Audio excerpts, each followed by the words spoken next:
500,000 Americans are expected to die this year from cancer, equal to 5 jumbo jets crashing every day. The number of Americans who die from cancer each year is more than all those who have died in all U.S. wars combined, and this happens every single year. After a cancer diagnosis, people tend to clean up their diets. About a third to a half of breast cancer patients, for example, make healthy dietary changes following diagnosis, such as increasing fruit and vegetable consumption, decreasing meat, fat, and sugar intakes. Does this actually help that late in the game? Well, the Women's Healthy Eating and Living Study was undertaken a few thousand breast cancer survivors to determine if a plant-based, low-fat, high-fiber diet could influence breast cancer recurrence rates and survival. Previously, they famously reported that simple changes, 5 or more servings of fruits and veggies a day, and just like walking 30 minutes a day, 6 days a week, was associated with a significant survival advantage, cutting risk nearly in half. Note I said fruits and veggies and exercise. Here's the proportion of women with breast cancer surviving 9 years in the study if they had low fruit and vegetable consumption and low physical activity, or high in one and low in the other.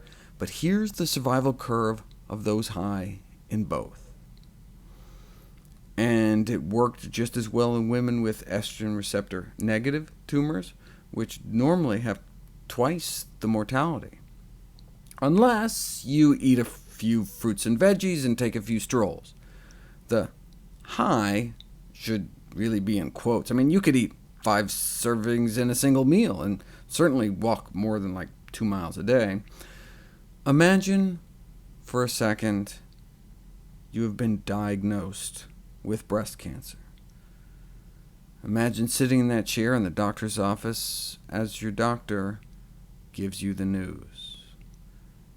But there's a new experimental treatment that can cut your chances of dying in the next few years from like 16% down to just 4%.